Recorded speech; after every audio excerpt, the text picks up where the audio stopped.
Um, Thank you I was so getting much. recorded. I know. You're legit now, Miranda. Um, so thank you guys so much for being on. Really our goal with these mastermind calls, I was talking with the Diamond coaches and we were just, I kind of expressed my concern of like, I think all of you guys have been in mastermind calls and it just feels a little bit like, is it worth our time? Are people going to show up? Like all this stuff. Is the content good? And so we thought, well, what if we instead present a topic, and then if people are interested or they want additional training on that, then they can hop on. And that way, you know what you're going to get. We know kind of who's going to show up. And when we need to open more time slots, we can. We can really make sure that everyone is using their time most efficiently. And so I'm going to be having the Diamonds join me on these calls just to talk about some of the areas that they've had success in, some of the areas that you guys might have questions about. But we really want these mastermind calls to be a chance not just for one person to talk the whole time, but for you guys to be able to interact and ask questions and really feel like you're participating as well. So tonight we have Miranda on, and Miranda is a Diamond coach on our team, and I'm sure you guys know her. She's amazing, really just a professional in this whole coaching thing. And her passion is recruiting. I remember when I talked to Miranda, like in the early stages, and unlike most coaches, she's like, I actually get more excited about recruiting than like challenge groups. And so it's been really kind of a interesting dynamic, which has been really great for our team, because I would say the majority of coaches have the opposite issue where they're like, I can get challengers all day long, but how do I actually get coaches? And so I'm really excited to have Miranda on the call tonight and just sharing her heart, sharing what has worked well for her, and a little bit about her background and experience so that you guys kind of know where she's coming from. So, Miranda, I'll just let you take it from here. And again, you guys, like if she says something and you want to hop in and ask a question, either feel free to use the chat or just say it, and we'll try to get to you. But there she is. And so, yeah, I'll just hand it up. If you could just share, who you are, because there will be people that are watching this that may not know who you are on the recording, and then how long you've been coaching, any background information you want to share. And then, so earlier today, I had a call with all the Diamonds, and we kind of just talked about different areas that we see our coaches having questions about. And so I'm just going to turn it over to her to kind of talk about those areas, and then we'll also open it up to questions too. We are going to try to keep the call within half an hour just to respect everyone's time. So with that, I'll hand it over to Miranda. Hey, everybody. Thank you so much for having me. It feels way too official. It doesn't need to. This is great. I appreciate all of you that hopped on and those that are going to watch me later and think much more deeper into what I say than I'm going to think about right now. That'll be a little bit nerve-wracking. But so I became a coach in October of last year. So I've been a coach for a little over a year. And it's true what Amber said. When I became a coach, I was pretty set on pursuing it as a business because I looked into really the structure of what it looks like. And I just knew, well, this aligns with my passions and this aligns with what I already enjoy doing. So I have a human resource management degree from Minnesota State Mankato, and I went into HR for the reasons of recruiting and training specifically. I always had a passion for recruiting and training in my previous jobs. I have over 8 years of sales experience in a lot of different fields, but primarily I would say that most of my experience comes from the retail world. So it was a lot of face-to-face. It was new people all the time, and then just recruiting people to do that job and also training them to be good at it were things that I just realized I really enjoyed. Sorry, can I mute a couple of you? Am I allowed to do that, Amber, or can you? Yeah, let me mute. It could just be me that's getting all this background noise, but unmute yourself if you want to ask me anything along the way, because I'd much rather you guys do the talking with where your pain points are than me. yeah, so in all my sales experience, I just found out that I really had a passion for recruiting and helping other people feel trained and capable to do the job as well. So that's why I went into HR in school. And then from there, I did do a recruiting job for a few years before then going back into sales, because that's ultimately where my heart was as well. So for me, I guess the reason why recruiting is something that I'm passionate about is because I feel like it's very much like sales, and sometimes it gets overlooked. It has this stigma that it's much scarier and harder than it needs to be. I've been trying to figure out kind of where those fears come from for people, but I just firmly believe that if you have the capability to win someone over to purchase a challenge pack, then you absolutely can win them over to see the perks of this coaching opportunity. I find that sales and recruiting are very similar, and a lot of times people think they're very different, but you're just selling someone on an opportunity. You're selling someone on a business. You're selling them on kind of this perfect fit for their personality traits. Or that they're naturally going to be good at this and you can teach them the rest. I mean, whatever you want to call it. So if you feel like, hey, I've got the sales process down for getting people to become challenge group participants, start looking at it that way when you think about recruiting. Also, you know, when you talk to somebody to become a challenge group participant or a client, not everybody says yes, right? I mean, a lot of people say no. And the same thing is going to happen when you're recruiting. I think far too often people think, well, that one person I'm going to ask to be a coach is going to say yes. But the reality is just as many people are going to say no to coaching as they say no to your boot camps, right? We're in the business of no. And so we have to be very comfortable with that, or at least start getting comfortable with that in due time, and not let that stop us from still asking. Because if there's one thing that I'm passionate about a lot of things, but if there's one thing that I'm passionate about is that you don't get to decide who's going to be good at this business or not. What you do get to decide is that everybody gets asked, because everybody has the right to get asked. And you're doing somebody an injustice if you don't offer the opportunity to them, in my opinion. I've had coaches that I think are going to be great that have quit within a couple months. And then I've had coaches that I thought, well, this will be interesting. I didn't really expect them to say yes. I'm glad they did. But then now they're taking off and doing awesome. So, I mean, you never know. And I'm sure Amber can agree that that's really something that we learn with time. But what remains consistent is that everybody deserves to have the opportunity presented to them. And I just firmly believe that, because the right people will stick it out, and that's what you want. It's even similar to how it is in your boot camp. So with that, I mean, I don't really want to ramble too much. I'd like to hear a little bit where your pain points are, or Amber, if you can think of some things that we kind of specifically talked about in our diamond call, then I'll absolutely go into scenarios as to how I approach my business. But I mean, I got to Emerald relatively quickly because I just learned the business structure right away and was like, this is what I need to do.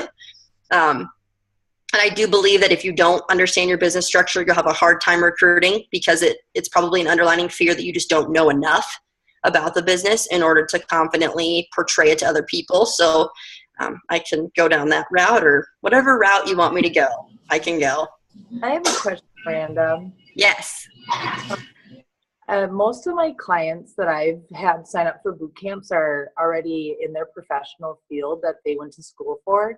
So they don't really feel comfortable taking on the coaching business, because I think that I know a lot of people who would be really great at it, but they're like, oh, I don't really want to do that, or I'm not really looking for anything else. So I don't know if I'm just reaching out to the wrong people, but I'm just having a hard time breaking out of that cycle of only talking to people who already have their careers chosen or they're comfortable where they are at. Sure. That's a good question.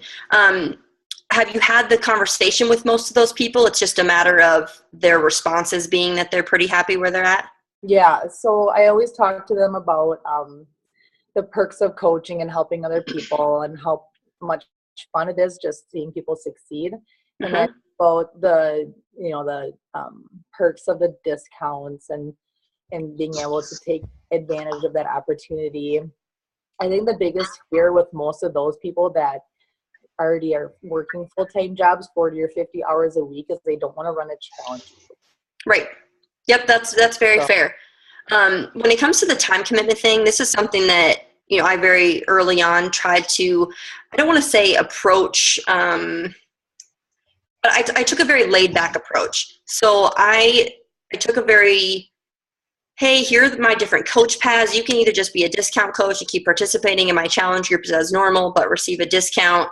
And then if you ever decide to pursue the coaching opportunity, it's obviously there for you, and I'll provide the adequate training. Another path you could take is the extra income coach. When someone asks you about what it is that you've been doing, because clearly you're a walking proof that the products work, you'll have the opportunity to sell it instead of me. And then you'll get some extra income, And I'll use an example such as my girlfriend Crystal is using this opportunity to be able to pay for Christian education for her kids. So that few extra $100 a month makes a big difference in her family's budgeting. Or you can pursue this business full out. If you in 3 to 5 years want to be able to leave that corporate job because it doesn't give you the freedom to be with your family as much as you want to, we can pursue this full speed ahead, and I'll help you get there. So I think making sure that you lay out the different options, and that it's not you have to go all in and run full speed ahead the way I am, because the reality is that won't resonate well with everybody. I think the other thing too is that I early on assumed that anybody that was working a full-time job was totally happy and just loved their job. And then the more I've talked to people, the more I've realized that underneath the layers of the onion, they actually wish they were at home with their kids. Or they actually wish that they had more financial freedom. And maybe they're in a job that they went to school for, but once they have a couple more kids, they hope they're able to maybe take some more time off. I mean, I'm not speaking for sure from your, challenger's experience, but I think sometimes early on I was quick to assume that they would never want to leave that. Mm-hmm. But in just my past, even just business experience, one of the things we used to joke about at one of my recruiting jobs is that the most successful people always keep their options open. And I just believe that. I think that it doesn't mean that they're not happy. It doesn't mean that they want to leave what they're doing. It just means that they're aware enough to keep their open mind versus feeling like this is the tunnel in the path that I'm stuck in. So just remember that there's always going to be that one person that might say, hey, you're right, this will maybe be the out I've been looking for. Mm-hmm. Yeah, and the other thing is most of my people that I work with don't have family. Right, and that's a very real thing in the sense that could change.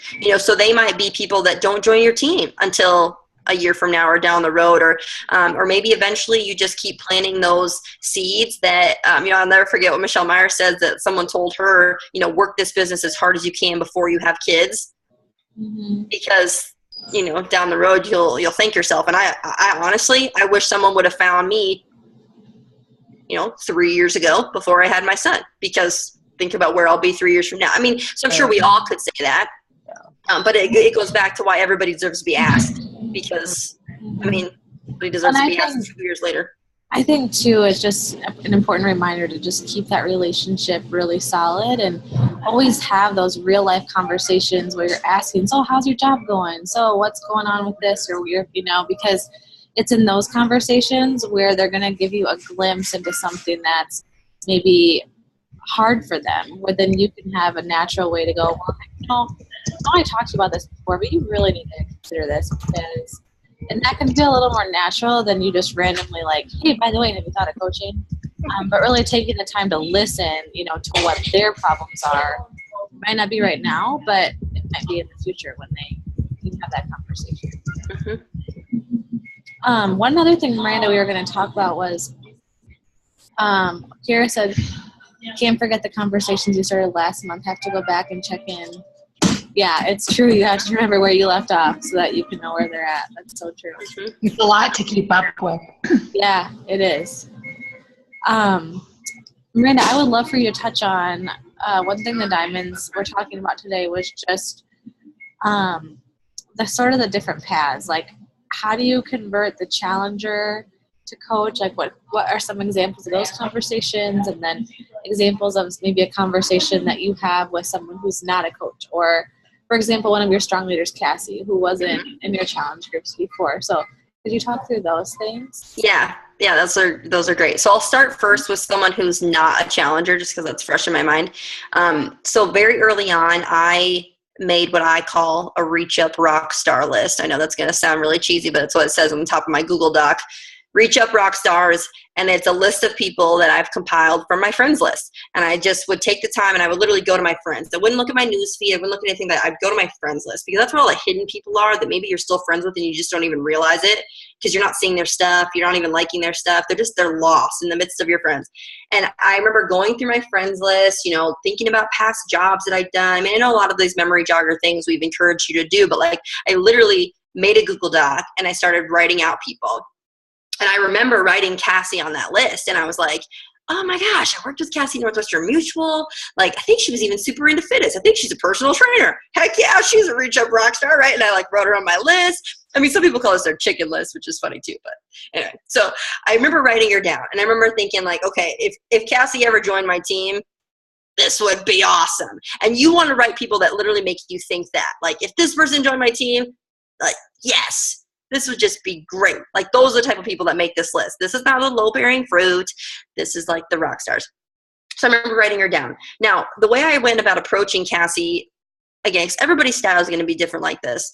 My personality is a little blunt. So I was comfortable kind of flat out just reaching out to Cassie, because that's just the way I am. So I remember flat out being like, hey, Cassie, your little guy's so cute. I hope he's doing well, because she had a new little baby at the time. And I was like, you know, it's been so long since we talked. Like, are you still personal training? Like, do you still have your fitness business? Like, I just asked a few questions. And she responded. She's like, hey, it's so good to hear from you. I mean, blah, blah, blah.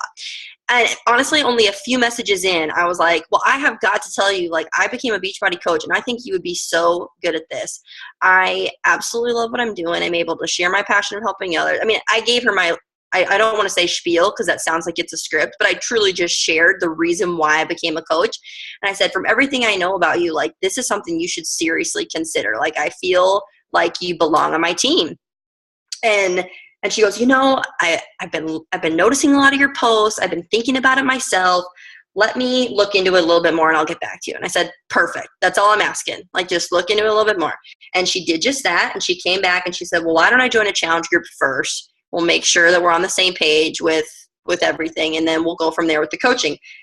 And I wouldn't have it any other way, because naturally we know it's good that their products are the products. So she joined a challenge group, and then from there, I felt, and honestly, that challenge group sucked. It really sucked. So it's a good thing she became a coach, because it was a bad challenge group. It was like December of last year, right? It's like nobody cared because it was Christmas. She cared, though. She was all in, so it was perfect. And we touched base at the end, and she was like, okay, you're right. Like, I love the products. This program has gotten me off the couch. I've never felt better. And I did all my research, and she did. She'd done all her research on the business part of it, right? Because it is a network marketing company, and I'm sure she's been invited to a bajillion of them before. And she did her research, and she decided to join my team. So I've taken that approach with quite a few people from my rockstar list, and Cassie is, the 1 in 10. I want you all to know that.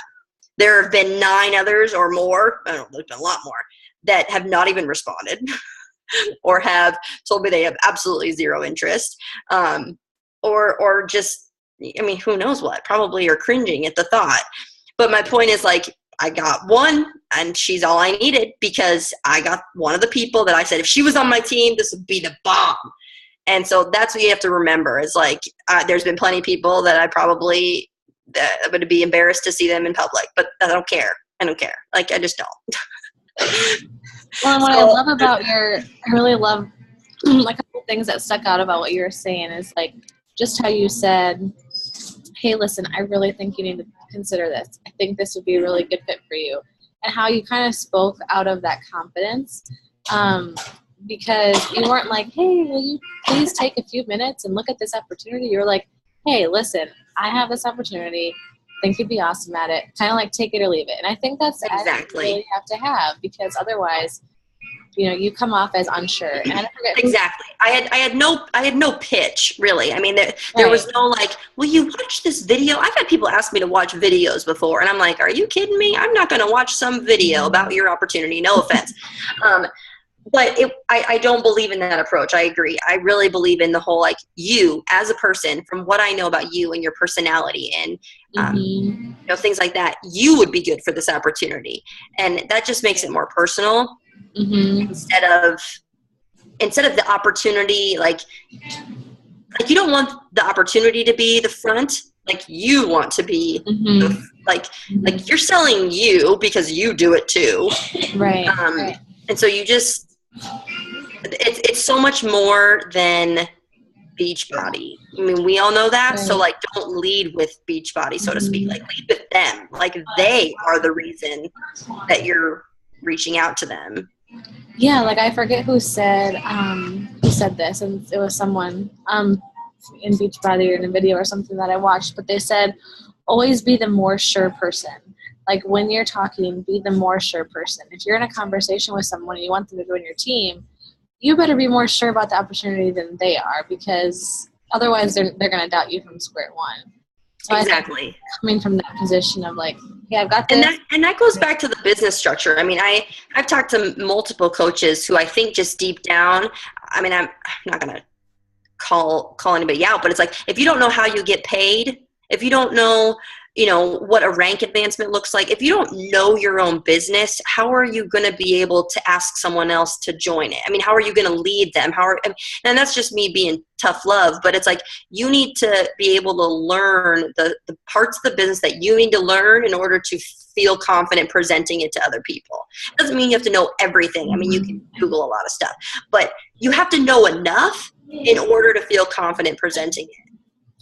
Right. And there's so much, if any of you guys are on here and you feel like you're not sure, there's so much information out there. I mean, that's all I did the first few months of my business was Google and search videos about the structure and that, this and that. And I still do if I have questions, but I do think that's a really good point of be sure, like be the CEO of your business. If you're going to grow this, then learn what you need to know and then be confident in it.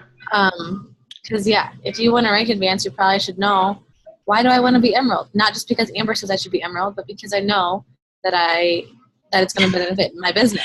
I know. I remember one of the very first videos you asked me to make. I went back and watched it the other day, and I was like, oh, that was a good point. I should remember that and remind myself of that, because I flat out said, like, if you don't know, like, basically, if you don't know what's ahead of you, how do you even know if you want to get there? Like, I remember thinking, do I really want to get to Diamond if I don't even know what Diamond is? Like, it doesn't even make sense. Like, it doesn't align. And so same thing, like, if you really want to add people to your team, like, what does that look like? Like, what does them becoming a coach on your team look like? What does your team stand for? Like, again, tough love, sorry. I had a team name and a mission statement before I was even Emerald. And if you guys haven't even thought about what your team name is, and if you have a mission statement, I would really challenge you to do that, because no offense to Amber, but they weren't joining Amber's team. They were joining my team. Well, and they get the community of Amber, which is great, but they're joining your team. Right, and it gets you in that positive mindset to go, okay, I'm in charge here. Like, I'm not waiting on anyone to build my business. Like, I'm CEO, I'm creating a team, and I'm going to do it. So I think having all those things in place, even before you have a team, really just puts you in that mindset of like, I'm ready. I'm going to do this, even if you have no idea what you're doing. Because let's face it, a lot of times you don't. That's okay, though. Megan had said something. One girl said she doesn't want to sell something, only wants to help people for free. And she followed up by saying she was starting a holiday accountability group, not to sell anything. Oh, that's funny. Yeah, everybody's got an agenda. And I mean, best intentions. I think when people get into it and they realize how much time it's like, you can't. This was a Michelle Myers video that I watched early on. You can't run a charity and a business at the same time. Exactly. I love that. I've been holding on to that truth. Yes. You can. Okay. So do you want me to talk about challengers too? Yeah, let's do that. Really quick. I take two different approaches. I can be brief, even though that's not in my nature. So when you're a challenger so there's two different kinds of challengers in my opinion. Sorry, just gonna flat out say that. I feel like there's a challenger that you're like, okay, they would be a really good coach, like a doer coach. I mean, like pursuer of the business coach. And then there's a challenger who's like, they love Shakeology. They're not like bad in my challenge group, but they're not like crazy, like maybe standing out. Like, I don't feel like they could maybe run their own challenge group quite yet. Again, you don't get the place to judge. But my point is you probably can gauge the difference a little bit. At least I do. And so I kind of make a different approach depending on these two. If it's somebody that I'm like, they need to be running their own challenge groups and taking this business to the next level, then I tell them just that. Like, you're already acting like a coach. I think you need to consider the opportunity. And basically, I approach it much more from just have you ever considered being a Beachbody coach? Have you ever considered joining our team?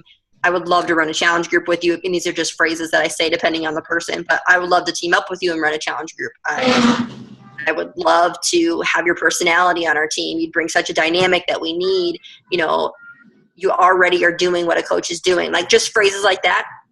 And then I think that there's a challenger who you just need to be a little bit less upfront with, maybe, because there's some people that will turn off, right? Oh, that sounds like too much time for me. I don't know about that, whatnot. So in that case, I take the approach of, well, I don't even know who. The 3 questions. I'm sure Amber knows what I'm talking about, but I don't know who started it. Sorry, there's a cat under this desk, and I don't really do it. I'm like freaking out. It's not you guys. So I do the whole, so tell me, how are you liking Shakeology? Like, what's it done for you? Like, fill me in. And they will. Oh my gosh, I love it. That's so great. Like, who's noticed your transformation so far? I bet your husband can totally tell. Our coworkers noticing. Like, I try to just build them up, like build their confidence, because most likely that's what's going to just make them feel like $1 million. So I try to build their confidence, find out who's noticing. Most of the time they'll say, oh my gosh, yeah, my coworkers are noticing. Like, my jeans are fitting looser, things like that. And then I easily segue into the 3rd question, which is, moving forward, would you like to get a discount on the products? Absolutely. I'm in love with them. They've been so great. Perfect.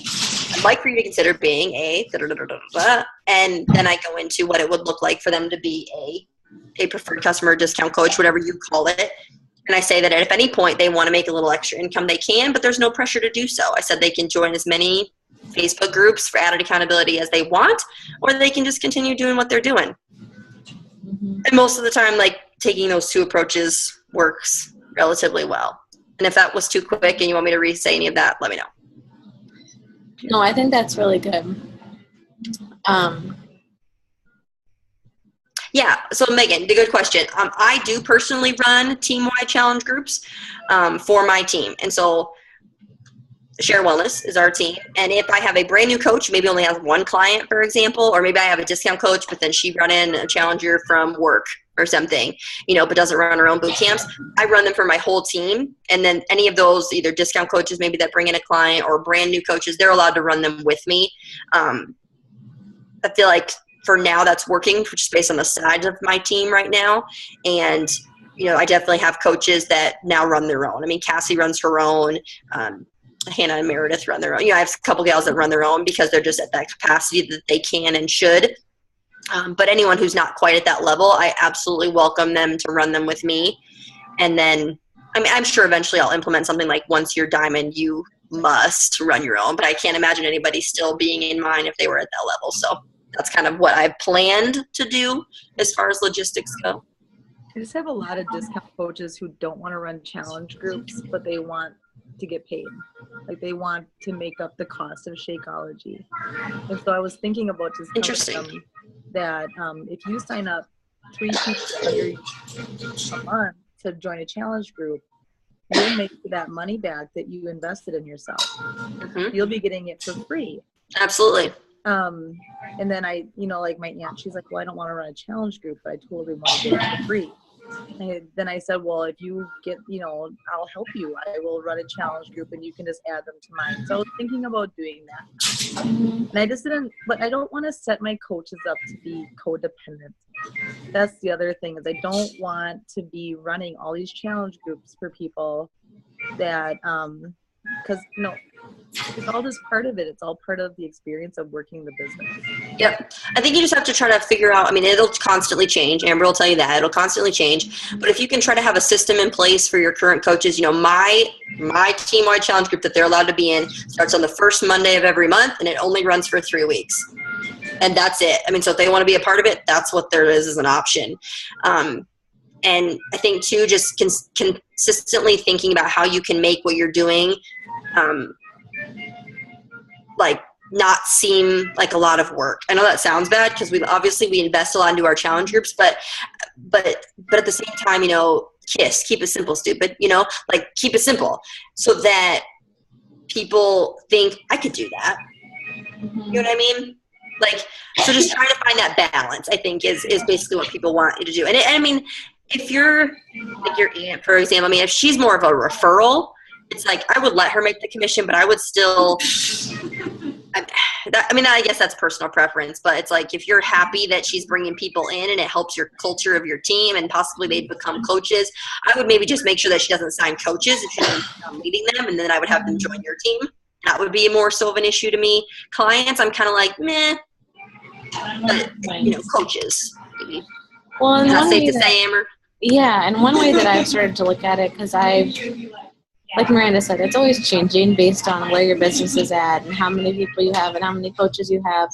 But I really think that the question we need to be asking ourselves is, what's the best option for the client? And so instead of asking what's best for my coaches, I think to ask, okay, what's best for my client? How are my clients going to get the best results? And that's really where I came to a point where I was like, I have too many clients in my groups. And so my clients didn't even know who's, like, the groups were just way too big, or they didn't really feel taken care of because there were just too many people. And so that's really, like, honestly, I think that needs to, just like in any business, the customer's always right. So it's like, you'd be thinking of ways that you can help the customer get the best results, and whether that's you leading them, because right now, honestly, Megan, you're probably a better person to lead them than your aunt who's a discount coach. If they're going to get better results, then I think that's great. But I think if you can always bring it back to, like, am I putting out a product or a service that is really driving results and serving people well, then you can kind of reverse engineer your processes from that. And I just recently kind of came to that thought process because, our first inkling is to take care of our coaches, but at the end of the day, we had to be taking care of our clients first, I really believe. So, Any other thoughts? Yeah, what other pain points are you guys seeing when it comes to recruiting conversations or people that you want to talk to, but maybe?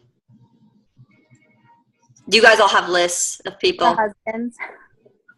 I know, the husbands. That's a kicker. So, I have a video currently that Sean and I made way back in the day about supporting your spouse in the business. We should really do a new one. It's on the, short list or like long list, but it's on the list. If you have a spouse or a significant other that's very supportive currently, I suggest trying to make some sort of a video that you maybe could use for your prospects, because I know even Cassie said when I put her through the business preview that Amber had run at the time, because that video was up in there, she was like, that was really nice to hear because I wanted to show Adam. And so, you can obviously use mine, but even just thinking about making your own with your spouse, it doesn't have to be anything crazy, just something saying like how you got them on board. Because Tim's always been really supportive, so it's hard for me to connect with people when they talk about their spouse not supporting them at all, or flat out telling them they cannot do it. But, I do think that guy perspective is good, because sometimes guys are competitive enough where if it's like, if Tim's saying something and then your friend's husband's watching and he's like, well, I'm kind of a dick for not like trying to support my wife, and this guy is. So I think at one point in the video, Sean flat out says, like, how was I going to say no? She came to me and said, like, I'm really passionate about this. I want you to, but again, hearing it from someone else might help. And so that's why I think them watching a video of another couple sometimes can break down those barriers, and maybe they wouldn't say things that they typically would because they're humbled a little bit. Yeah, that's a good idea. I don't see why I'm not going to do that. He said yes to everything else, including Jake's group. It might just be a new approach to get like a fresh, like just a fresh way to present the opportunity too, which can be nice. Yeah. But do you all have lists otherwise? Do you all have lists? Because if you don't, that's your homework. Go make a Reach Up Rockstar list, and then you're just going to one by one have the courage to reach out. I like that. All right. Well, Aaron Leary, what are you doing? Kara? Hi, Kara. I don't even know if I've ever met you. Sorry. Tara? Hi. Sorry, I don't know. Hi, Tara. Sorry. You guys are all so new compared to me. I'm old. Yeah. Any questions? Not that we have to keep going much past, but since you're here live. Yeah. Thanks for the information you've shared already. That's helped. I hope it is a little helpful. Sometimes I feel like I repeat myself, but Thank you for doing this, Miranda, and taking sure. time. I really appreciate it. Of course. I love it. I could talk for hours. Kara, anything else? Calling people out.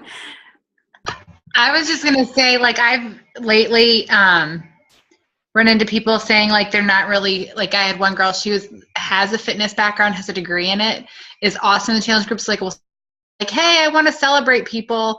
And then she's like, I'm just too busy. And I was like, I think those are people that might come back around. Right. So if you just I've noticed if you kind of just stay persistent with people, just keep encouraging the things that are already sticking out. Like, I've been really slow to build my team, which is discouraging, but at the same time, like, I know it'll be worth it too. So. Right. And you do want to do it, in a, you want to do it quickly, but you want to do it with quality. So that's why it's like you have to have that balance of taking every no with somewhat of a grain of salt, because it's that much closer to the people that are going to say yes. And trust me when I say you don't want to work with the people that don't want to work with you anyway. It's just like in a challenge group. Yeah. You don't want people to say yes to a challenge group that aren't really ready to be in a challenge group. And trust me, you don't want somebody to join the coach opportunity that's not really ready to be a coach. So it's like, just constantly, I guess, remember how similar both of these things are. Like, don't let the fear of recruiting stop you, because to be honest, they're way more similar than people a lot of times think. It's just you sell a challenge pack, great. Now sell someone on the opportunity, sell them on their personality fitting this job, sell them on the financial, whatever you think is going to sell them. I mean, that sounds silly, but that's what we do. This is still a business. So think about what's going to resonate with them, and then try to approach it similarly in all areas. Well, I think too, like, there's some trial and error in how you go about having those conversations too. Like, I had to learn a lot about how I approached people, like even just in selling my challenge pack. So, like, as I now focus more on recruiting, like learning how to have those conversations and gearing them individually to people versus just sending out like, join my team, like, this is what it is. It's just not like I have to following, or like I could be like, look at me, I made I've changed my life because of coaching. Right. Really exactly. It really does take but it's like it's a lot of trial and error. So sometimes I've even gone back and like, you know what, I know I came off really strong, like, I'm sorry, I'm just excited, which has really helped me with people. I can think of a couple people that I've said that to, that I'm like, I'm sorry, that probably came off a little bit crazy. I hope you know I'm just passionate, and I got excited thinking about the thought of you being a part of, and so like that's going to happen. And like I said, there are going to be times where you're just like, all right, let's just forget about that one, and you put your head down and you do. But then there'll be other times where the conversation goes so well. I mean, I still vividly remember, and this girl hasn't even become a coach yet. I vividly remember sending a message to this gal. Her name is Courtney. And I said, Courtney, I can't stop thinking about you. You've got to consider this. Like, I remember working with you at the Buckle, and you just would be so good, blah, blah, blah, blah. And I did my little thing. And she messaged me. She goes, oh my gosh, Miranda, this is the most flattering thing anyone's ever said to me. Like, I can't believe you would take the time to send this message. Like, you are so sweet. Like, the fact that you think I would even be good fit for your team with the success that you're seeing. I wasn't even seeing that much success. This was early on. And it was like the sweetest thing. So clearly there's an element of like, they're waiting for you also to reach out, which is again why, like, believe it or not, people are like, they will, if the right person wants to hear it, when they do hear it, it'll be like their day may be made. Well, right. Yeah. If you wait too long, I mean, I've said this to some of you already, but there were people in the beginning where I was like, oh, they would never do this. And so I didn't bring it up. And 2 months later, they joined someone else's Beachbody team. Exactly. Even like a different company. Yep. So, just make sure that people, sometimes we're not as annoying as we think. Sometimes people just want to like know that you want to be asked. Yeah. They want to be asked and they want to be wanted. So there definitely is some of that too that you have to remember in order to stay confident and stay at it, because otherwise the no's just make you feel like nobody wants to hear from me. But a lot of people do. Yeah. Yeah. And the last thing I wanted to say too was, don't overcomplicate it. I think a lot of times, like I was talking about this with Kansas Friggin the other day, because she was just a rock star recruiter in the beginning, and she's like, Amber, I just don't know, like why it's harder now. And we came to the conclusion that it can be really easy to complicate it and you overshare, like too much information to where you scare them off.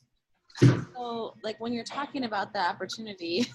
Yes, don't overshare. I agree. Yeah, and don't act like you're getting anything out of it, because if you can keep it very simple in that, like, this is a benefit for you, it's an opportunity you can take to whatever degree you want, or it's a discount you can take advantage of, it doesn't matter to me. Like, if you can remove that brings down a lot of barriers too. Sorry to interrupt you, Amber, but that is a very big point. Yeah, that's true. And it's like, so with that said, I think just really speaking from your heart and speaking about your passion behind it and why you love what you do. And when you go back on social media, do you see posts like, Erin Leary, I'm going to call you out because you do a really good job of this. On your social media feeds, you'll see Erin constantly talk about how much she loves being a coach. And I think that's a really huge thing to think about is when you go on your social media, do people even know that you like coaching? Because if you aren't talking about what a joy it is, like that's what I think we need to lead with is what a joy it is to watch those transformations unfold, as opposed to, so you want to join my team? You want to make some money? Like, absolutely. That's not going to draw people in, and it'll probably scare them away. So, and some people are going to want more information than others. Like some people are going to want to know all the information about the business. Others, if you tell them too much, they're going to get scared off and not even sign up. Right. Listening to a sermon this weekend, and it was saying just how sometimes I think God doesn't tell us about our future because he knows if we would hear about it, we'd be scared and we'd talk ourselves out of it. And so I like to think about the same way as coaching. Like, heck, if I had known everything about coaching when I signed up, how hard it is sometimes, how crazy it is and busy it is, I probably never would have signed up, But the best things in life are the hardest. And I think sometimes you just can't know the whole story. Not because we want to hide something, but just because we want to lead with what's great about it. And just like being a parent, you want to be a parent because it's so cute and fun, and then you're a parent like, oh crap, like this is kind of hard. Absolutely. But you wouldn't trade it for the world. So I think it's kind of the same deal. Along that line, last random point, but one phrase that I do use a lot that I just remember that I didn't, but a lot of times I will, at some point in messages with people, I'll say something to the degree of, like, I want you to know I'm a very transparent leader. And so I will tell you as much or as little as you want to know. Like, you tell me how you're feeling and I will share with you. And I had one gal respond once and be like, could you just be honest with me? Like, how much money did you make your first month? And I told her, I was like, oh, I'm pretty sure like $78.83. Like, it was like nothing. I remember like telling her exactly, and she was just like, thank you for sharing that with me. Like, I don't want you to tell me I'm going to be a millionaire tomorrow, because if you do, I'm like, I just don't believe you. Mm-hmm. So like, be honest with people and be transparent, because that's really not what it's about.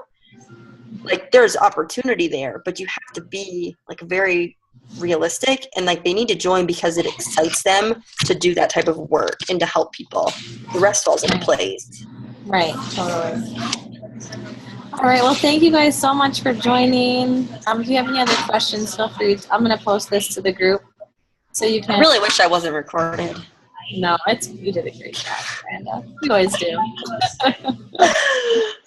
Okay, thanks for joining, ladies. Yeah, thanks.